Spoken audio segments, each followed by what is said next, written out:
Hello and welcome to my thoughts on Kenbucky Roller Derby, Part 1. I don't know if this was a common reaction, but my initial thoughts on going into this was, what the hell are we going to be doing in a 5-part series about roller derby? How is the story? How do we need that many parts to tell the story about roller derby? What could possibly be going on? But then I saw the writing credit and was like, oh, you know what? Never mind, let her cook. Every single Casey Gilly comic I've read so far has been quite interesting, so if they've got a 5-part roller derby story to tell, then I will shut up and listen.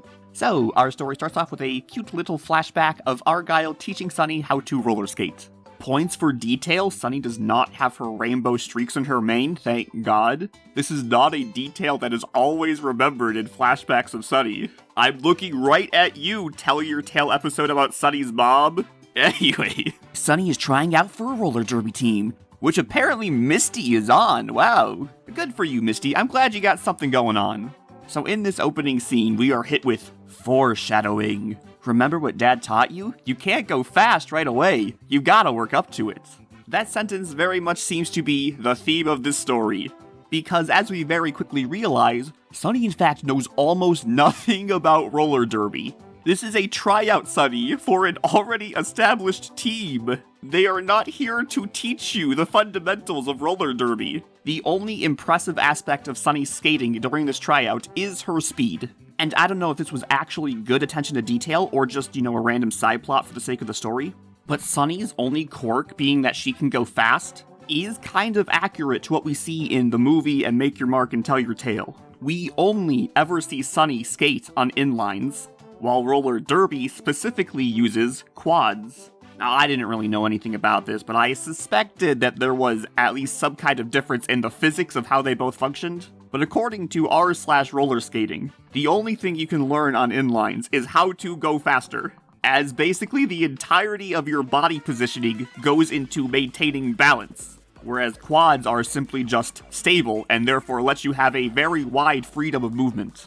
So the fact that Sunny has literally no experience in any kind of movement-based techniques makes a lot of sense. But still, going back to the question at hand, why the hell is she trying out for a roller derby team when she doesn't know what the hell she's doing? Logic kind of dictates that if you want to join a sports team, you should know how to play the sport, right?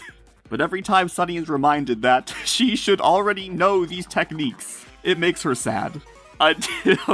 Until Pip eggs her on and is like, no, fuck them, they suck, boo! And then Sunny's like, hell yeah, I can do it way better, screw them! It's very funny. Pip's a good friend.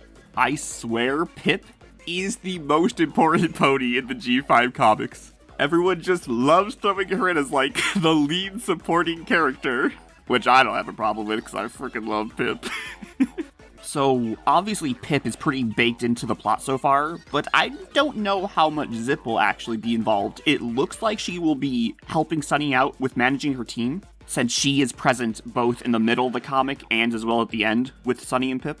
Which, I've already said this in The Storm of Zephyr Heights, but the combination of hope, bravery, and confidence very much symbolizes the ability to believe in yourself and never give up, which does seem to be what Sunny is struggling with. And also, as shown in the Tell Your Tale episode about Sunny's birthday, Zip does seem to possess around the same skill level as Sunny does in roller skating, so she might actually just be on the team. I can't believe Misty, knows how to, roller skate and is, into roller derby. Where did she learn that? Why didn't she and Sunny, learn together? If Sunny, is actually interested. Very odd, honestly. But anyway, the Sandy Shore Slammers are not kind to Sunny. But I mean, honestly, it really is just these two asshats. And then, the third one comes at the end, but certainly not Misty. Misty is standing up for Sunny. But also, the captain, Buck, he's, kind of just chilling. He's just a guy.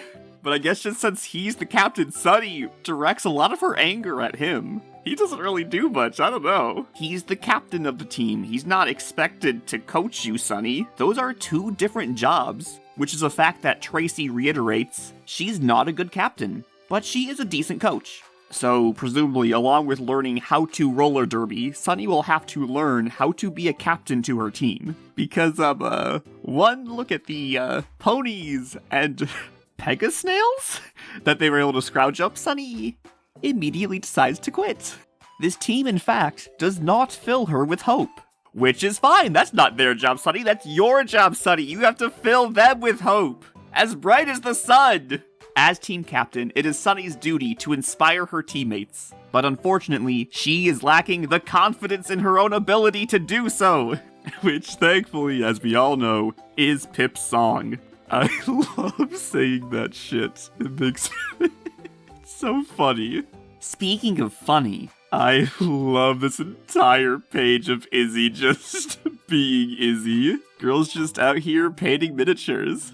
I love the contrast with how Sunny just jumps in, messes up all of Izzy's stuff, and just says that she needs her for something. And Izzy's all like, yeah, okay, I'll help you. But then when Izzy comes out and tackles Sunny, Sunny gets pissed. She's helping you, bro, calm down. Sunny's just really angry in this comic. She and Pip develop this screw the slammers mindset, but an important thing to note, Misty is a slammer. They are essentially saying F you to Misty. So I'm curious to see how Misty's role will play out in the story. Like, will they try to poach Misty from her team? Are they gonna call her out for siding with the enemy? Are they gonna get in a fight with her? I assume Hitch will show up at some point, but I guess he's too busy doing police things. It's hard work keeping the streets of Maritime Bay safe. To a lesser extent than Pip, Zip also seems to be here supporting Sunny, but in a different way. So while Pip's all like, trying to help Sunny not give up on herself, standing up for her, and just generally supporting her emotionally, Zip, who really doesn't say or do anything, she's barely in this comic at all, seems to be taking more of a problem-solving approach. Sunny wants to give up on roller derby, Zip tells her something she could try instead, as well as seemingly help her manage her team. But I guess we'll see what Zip ends up doing. I assume the story's just gonna focus on Sunny, Pip, and Misty for the most part, with the other guys, you know, sprinkled in. I think that's basically everything I have to say on part 1. I assume at some point the two roller derby teams will compete against each other, but for now, we just got some strong character writing going on, so I'm fine with that. The plot structure does seem to be well constructed so far, so I am excited to see how this will unfold. Before we wrap up, here are the art changes. A couple of minor ones. In this shot right here, this background unicorn skater does not have her horn. And in Sunny's mane right here, she has 2 blue streaks, so I recolored one of them red. And then also in this shot here, douchebag number 2, you know, draws on the poster, but he's got a regular pencil, but the edits are in red, so I recolored his pencil to be red. Alright, and that is everything. I will catch up with you guys after part 2. Alright, part 2. So at this exact moment, I have read the first 2 pages. Are these actually the ponies' names, Sniffles and Oopsie Daisy? Are the very first words out of Oopsie Daisy's mouth Oopsie Daisy? Very unfortunate names, if true. Or is this just what Sunny's calling them? I hope these aren't actually their names and Sunny is just being a condescending bitch. To contrast what she said in the first part. How hard can it be to learn names? That would make me happy. Man, where's Hitch when we need him? We need him to tell us what the Pegasnails' names are. Okay, I'm back. I have finished reading. There is no payoff on their names. Feels bad. We still don't know the Pegasnails' names. They even have signs. No, Sunny, learn their names. I wish I had more sneezes on file for Sniffles, but I only have 2 recorded. You just don't have the wherewithal to hit the record button when a sneeze is coming on. It just has to happen naturally. Anyway, these tryouts do not go well. They're pretty yikes. But it's not all that bad. The Slammers do get a good laugh out of it, so good for them. Any Ace Attorney fans out there? I personally literally don't know anything about Ace Attorney. But even I can recognize Phoenix Wright's dumbass haircut and the pony next to him. That's supposed to be Edgeworth? I mean, he has the frilly scarf thing. Let me know if you guys see any other references in the crowd. I don't know how I feel about our team just being 5 snails, but we'll see how that goes. They're just kinda there, but I guess I'll see how the snails integrate into the story.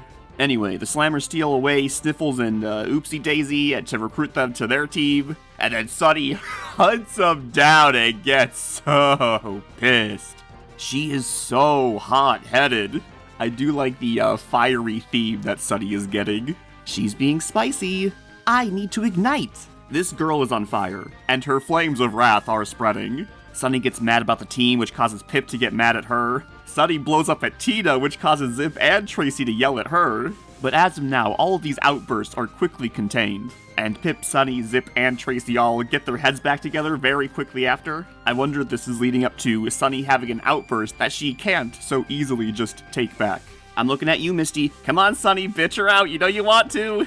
As of now, Misty's role in the story has not come to light, so I'm waiting. Obviously, with her heart that helps her feel, she isn't going to be okay with what douchebag number 1 and douchebag number 2 are doing to Sunny.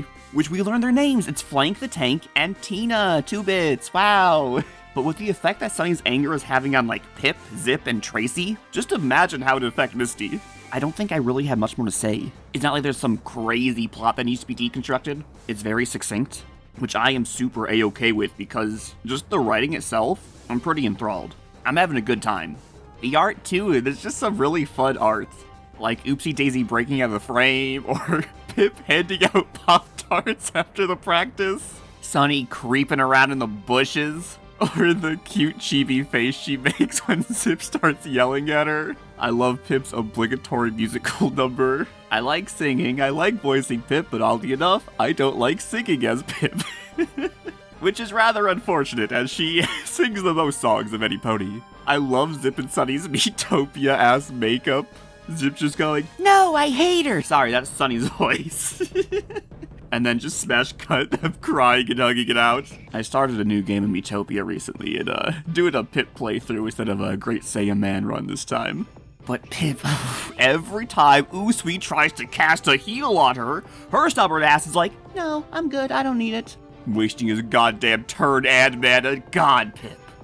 Anyway, art changes. Just one dialogue change. Tina says me, Tina, and Flank, but I assume she must be Kiki because she is Tina, so I fixed it. There are a handful of times where Pip doesn't tap her wings, but I don't know, just for whatever reason, it's like, that's not my problem. Usually I would just fix it, but really weird, I don't know what's wrong with me. It's so weird that it's just Pip's wings. No other Pegasi are missing wings, not Tina, not Kiki, not Zip. I don't know what's going on. Alright, I do believe that is everything. I'm having a great time, and I can't wait to get into part 3. And we're back with part 3. Before I get into this, there's been something about Sunny that's been bothering. I've just been staring at her, and it's just like, why does she look so naked? Just all through part 2, whenever I was looking at her, it's like, what is wrong with Sunny? I don't get it. It's her bag. She's not wearing her bag. She only actually has it on in the scene where she gets into a fight with Zip. Which, that's fine. That's not something she needs to, like, always wear. I was just very confused why she looks so weird. Alright, now we can start part 3. Gotta say, was not expecting the filler episode. Like, I don't just mean the complete pivot away from the plotline, straight different author and everything. So I guess I'll just talk about it like it's a standalone comic. So, our story starts off in the locker room. And Sunny smells pretty bad, very important detail. Anyway, though, Hish starts asking Tracy about her little dynamite charm, which I'm pretty sure has never been part of her character before. And then she starts telling a story about her past. Flashback. So, I actually learned something about roller derby. Okay, look at every pony's helmets here, okay? Boop, boop, boop, boop, boop, boop, boop, got him. Look at Full Throttle's. You see that star emblem on the helmet? That actually means that she is the jammer. Wow, information. And same with the Kenbucky Derby. If you flash forward, Tracy and Main Traction had the star in that one. How did I come to learn this information? Well, I started looking up basic rules on roller derby because when we get to the Kenbucky Derby soon, it doesn't make any sense. Anyway, the Dazzlebrook Dynamite's captain, Winnie Streak, is retiring. Just want to say, I approve of every pony's names. The bad puns, just classic roller derby right there. And with Winnie Streak retiring, Tracy is now the captain, which we already know turns out to be a shit show. But now we get to see why. There's just something about Sugar Cubed using hairspray that's just funny to me. You know that shit's full of chlorofluorocarbons. Anyway though, Tracy kinda has literally no clue what she's doing, but instead of like doing her own thing or talking to others about it, She pulls out one play from a stack of dozens and decides, you know what, this one, the loop-de-loop triple haymaker, that's the GOAT. And spends the next 8 months only doing that one thing. And apparently every single time they practice it, some pony gets injured. And by the time the Kenbucky Derby actually comes around, it seems that every single one of the skaters are too injured to play. Or something. It's a little unclear. They don't say why. They never say why Tracy is doing it alone. Like, obviously, Full Throttle has a broken leg, and what's her name, Fizzy Fierce, something's up with her neck, and Gallop's just kind of sleepy. But Wild Oats and Sugar Cube seem fine, I don't know. And Tracy just, like, really she just flubbed it. Like, the night before the Derby, she finally called up Winnie Streak, was like, I don't know what I'm doing. Should have made that call, 7-8 months ago, man. So Winnie Streak says that the triple haymaker was made with all of the Dazzlings in mind, but that literally can't be true. There are 6 of them. There are 6 Dazzlings. Dazzlings, though that's the fucking Sirens. The Dazzlebrook Dynamites. There are 6 Dynamites. A team only consists of 5 players, so clearly one of them wasn't in mind when this was written. Speaking of a team consisting of 5 players, I don't know how this game even operates when Tracy's the only one on field. I spent like 10 whole minutes reading the rules of roller derby, and I could not tell you what even is going on in the scene. But what I can say is, though, Main Traction and Tracy are the jammers indicated by the stars on their helmets. Since Main Traction was the first jammer to break out of the pack, even though there literally is no pack because the Dynamites have no blockers, she becomes what's known as the lead jammer, which all that means is that she has the power to immediately end the 2-minute jam whenever she wants. The caster says that she'll keep earning points until she gets dizzy. That's not how it works. First of all, there are literally no blockers for her to pass to earn points off of. So like, if we refer to Sunny's handy-dandy diagram, the jammers start behind the blockers, and the initial pass of the blockers is referred to as breaking out of the pack. The jammer has to then do a full lap and pass the blockers again to earn points. And second, you could only claim 1 point per blocker per 2-minute jam. That's why being lead jammer is so good, because as soon as you get your 4 points, you can immediately end the jam before the other jammer gets the chance to get their points. Or something, maybe. That's what I've learned from my 10 minutes of research.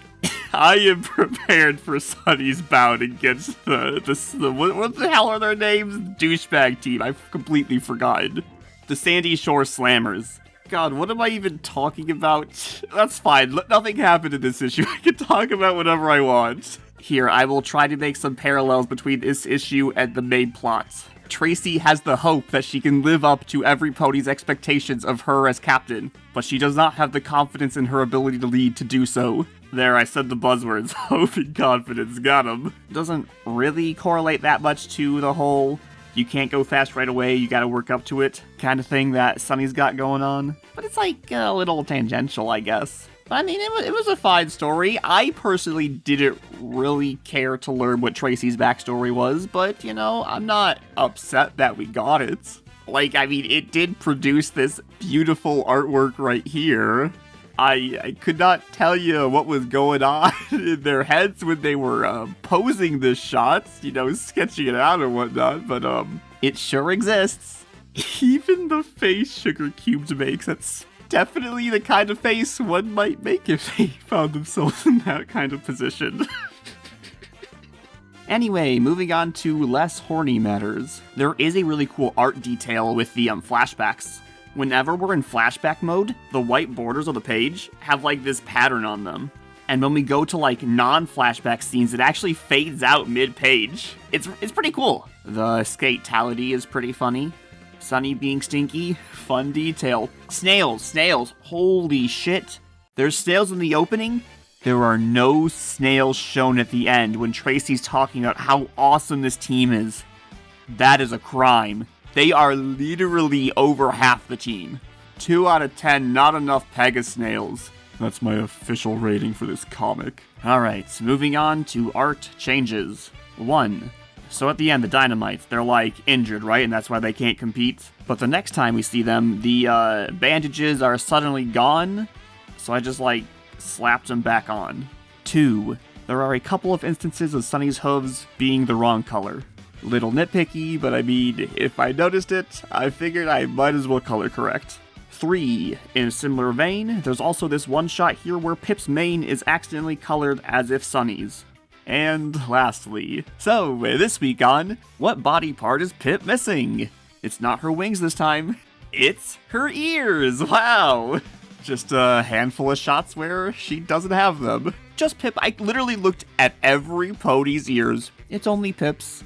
There's also a couple of spots where she's missing her mane. This is the same artist that did Storm of Zephyr Heights. They're just allergic to drawing Pip in a hat, I guess. And there is technically one scene where Pip's wing should be visible. I completely understand why it was not drawn in here, but just to make up for last week, I decided, why the hell not? So I slapped it on. Going into part 4, I shall now be hyper vigilant in examining every inch of Pip's body, looking for missing parts. I mean, I totally get it. It is so easy to just overlook one detail when you're drawing, especially since it is a different artist coming in for this issue. They didn't design the hat Pip's wearing, so it's like, you look at her and you don't think anything of her ears not being there because she has a hat on, duh, of course her head looks different. Way more excusable than Pip missing her wings.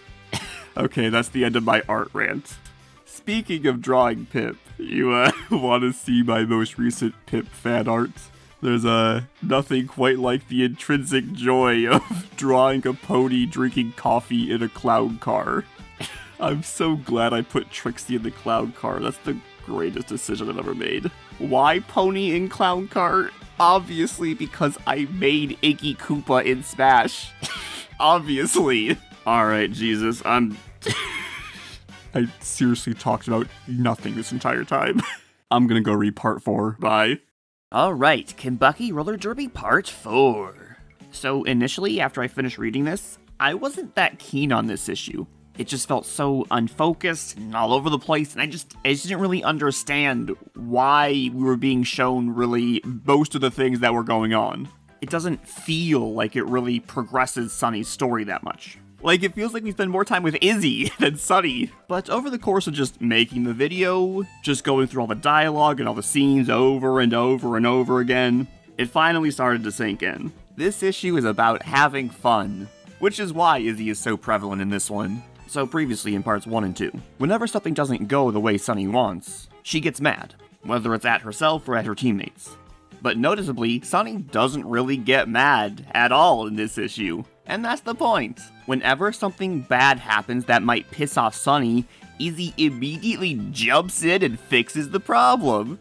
So in the opening, when Sunny realizes she never paid the entrance fee, she starts to have an episode. Then, Pip comes in and tries to remind Sunny of the themes of the story. You can't go fast right away, you gotta work up to it, up to it, up to it.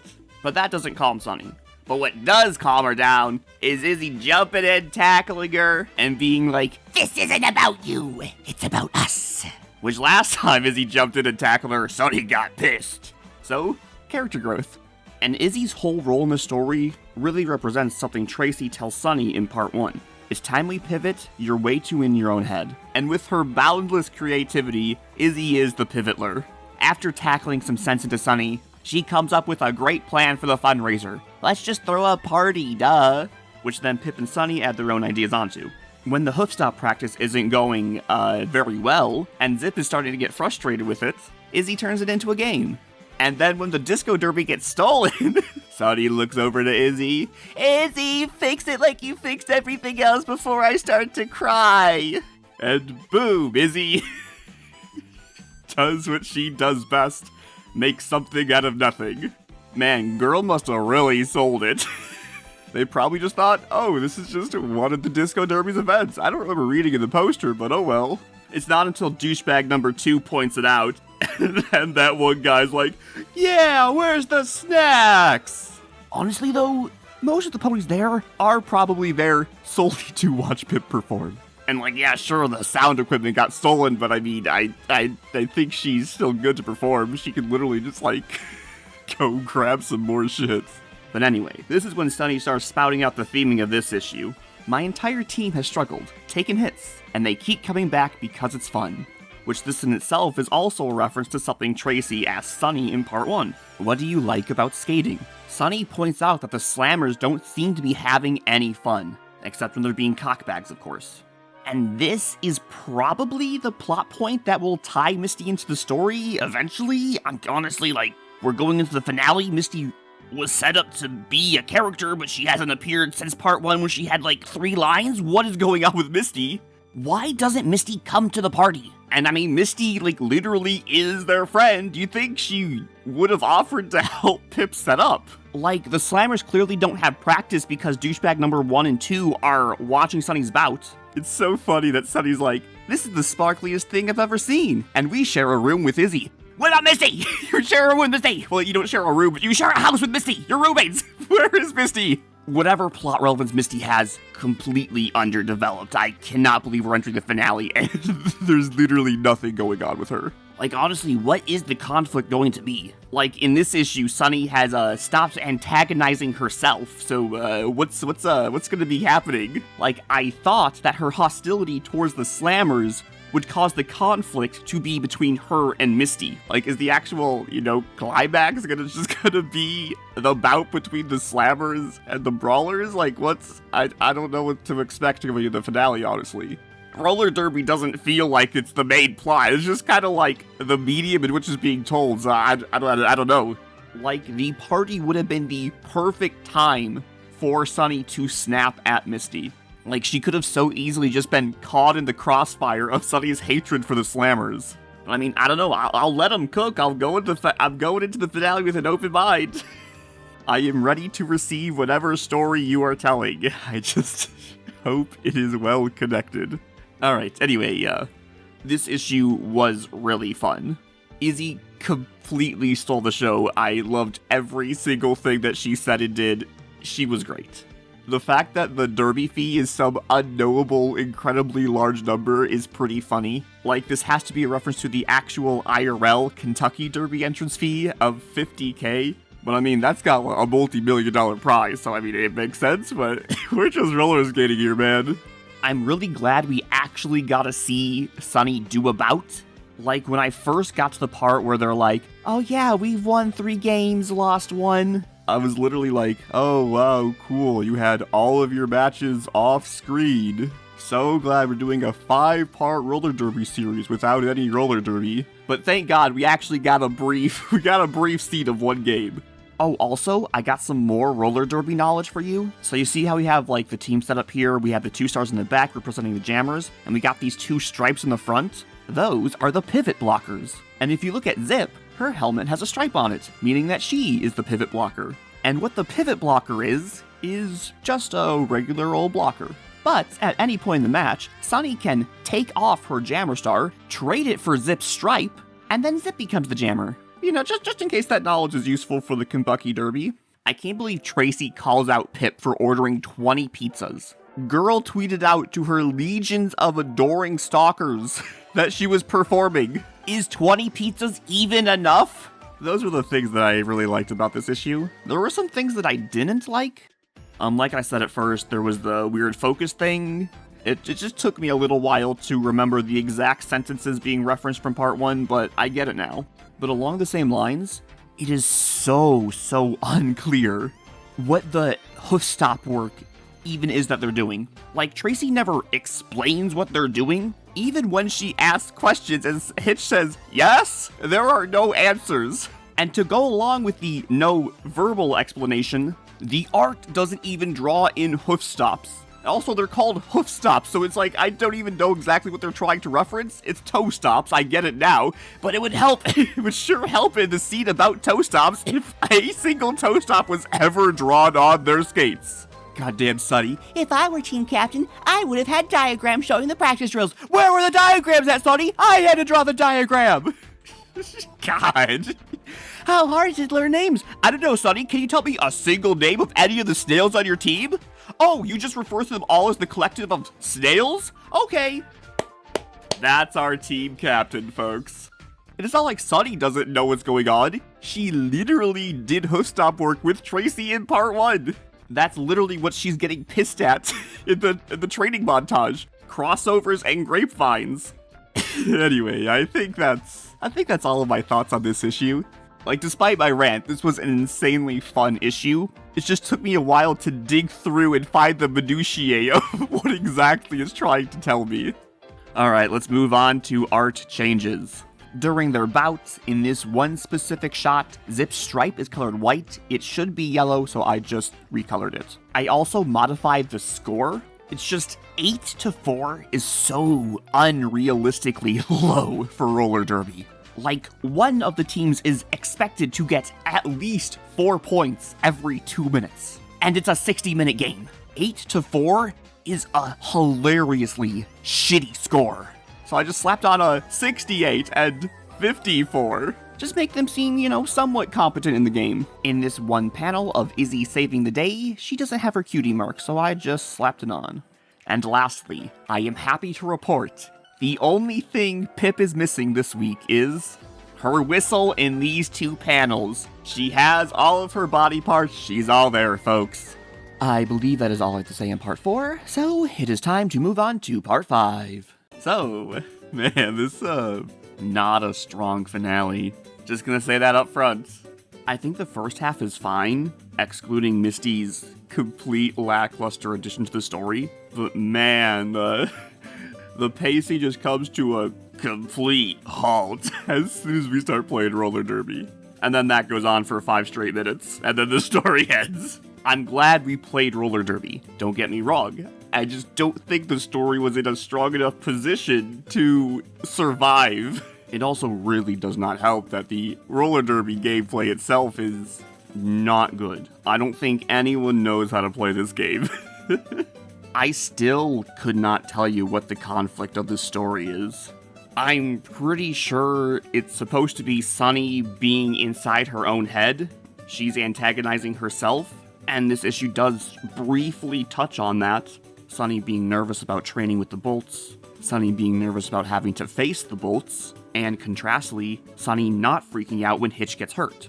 Character growth. But it's not enough to sufficiently wrap up the entire story. I think, at least. Where even is the climax? I don't know. I would think the climax should be Misty joining the team, but then again, there is literally no setup for Misty's involvement in the story at all. So therefore, it must be Brawlers versus Slammers? But the Slammers, aren't the antagonists, though. Beating them up at the end doesn't, it's more of a, let's see how far we've come kind of thing, more than a, oh boy, we finally overcame that obstacle. If we think about it, what are Sunny's goals in this series? She wants to make a roller derby team for any pony who loves skating, just wants to have fun or make new friends. It doesn't matter if they're good at roller derby, that's not the point. And she wants to make an environment for any pony to learn. Ultimately, does she achieve this goal?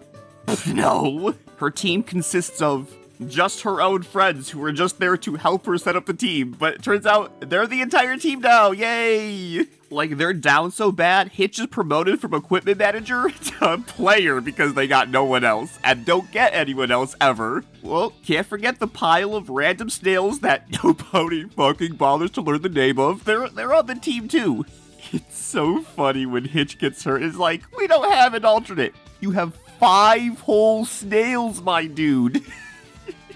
Are they completely worthless to you as individuals? Is that why you don't learn their name? They're only good as one conglomerate called Snails? In part 2, Sunny scares off Oopsie Daisy and Sniffles by being a total dick, which is great. She's the one stopping herself from making the fun team she wants to make. It shows off Sunny's shortcomings as a leader, makes it relatable to how the Slammers treated her, and sets up Sunny to have room to grow. And then she literally never gets the second chance to redeem herself. And when we just get to the end and Sunny's all like, we belong at the rink, at the podium, and at the after party, where we can celebrate winning, losing, and skating our hearts out. It just comes off so superficial. Who are you talking to, Sunny? You never actually got a team together. I also don't like that Buck, the captain of the Sandy Shore Slammers, is also just an asshole. In part 1 and 2, he's literally just a guy. He's just there.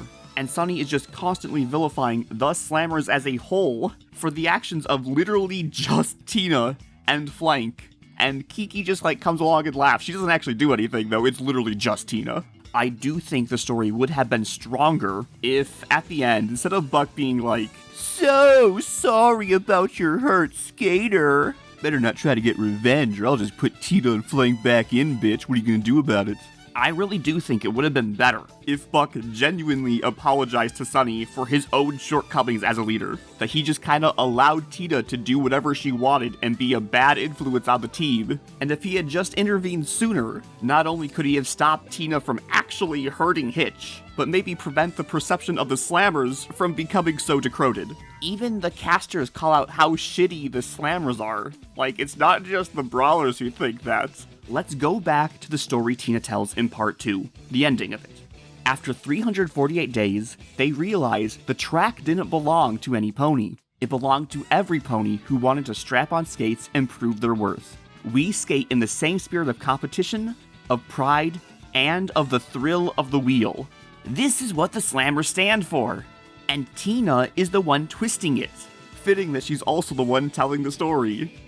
If all the Slammers are just total cockbags, why did Misty not just jump ship as soon as Sunny made a team?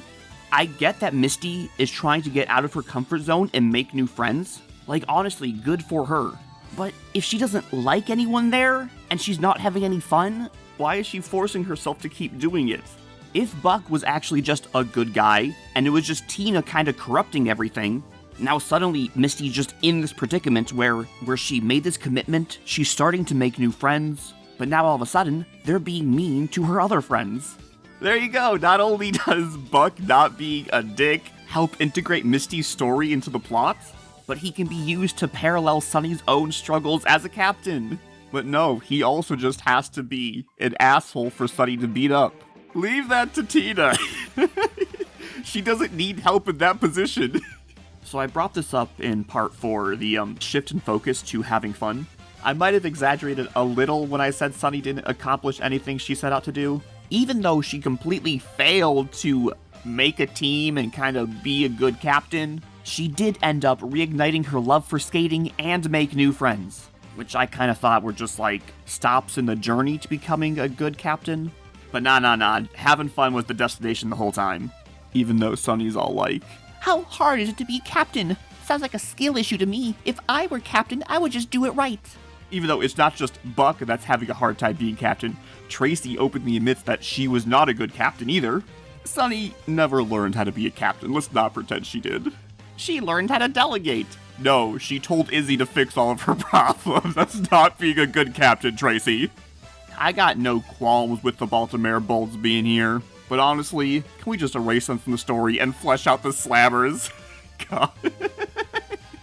Look, I know one of the themes of the story was pivoting, but we're making too many pivots here. Can we just focus on one thing for a second? Yo, also where we should have pivoted. So Zip's jamming in the Kenbucky Derby, right? For whatever reason. We're not told why Zip is doing this. I know Zip was shown as the pivot in the last issue. But, Sunny's whole thing is, oh, she's the jammer. She wanna go fast. We really should have explained why in the Kenbucky Derby, the biggest match, Zip is suddenly jamming. The reasoning literally could have just been Sunny being too in her own head. The actual plot of the story. But why would we focus on that? That's not important. And when Buck knocks down Sunny and then runs away like a goober who doesn't know how to play the game, Zip is literally right there, my dude. Why are you running from her? You should be tackling her.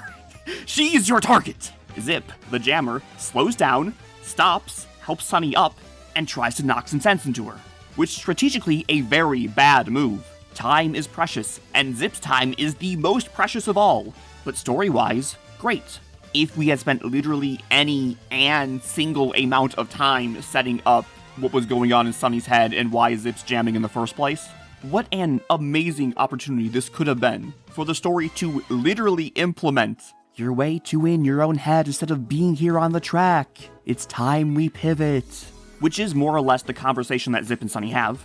But a huge L by not literally pivoting. If Sunny's head is back in the game, just pass the star, my dude. Sunny is the jammer. She deserves the win against douchebag slammers. Just let her have it. The opportunity was right there. It was right there. Oh, another big L. Their names. It's so dumb to just have the commentator, oh, there's Sunny, oh, there's Zip, right next to Brawly Pop. Brawly Pop actually is such a good name. The Brawlers didn't come up with any stupid, cool-ass names. That's one of Sunny's favorite things. She loves bad puns. That's one of her core traits. Looks like every pony is avoiding the heat today, Izzy. It's just too hot to board trot. Do you see what I did there? But yeah, a very unfortunate conclusion to a story with a very strong start. Not that I don't have anything positive to say about this issue. I do like Kirby. It is nice that Sunny gets a positive relationship with another roller derby team. She's basically the only example of a good captain we ever see, which is huge for Sunny if the story was about becoming a good captain. But instead of helping Sunny with, being a captain, she's just like, have fun with it, bro. Which is like the subplot of the story. I mean, I thought it was the subplot, but it was the main plot, I guess. So I guess Kirby, does her job great. The text she sends Izzy. Murder them, bro.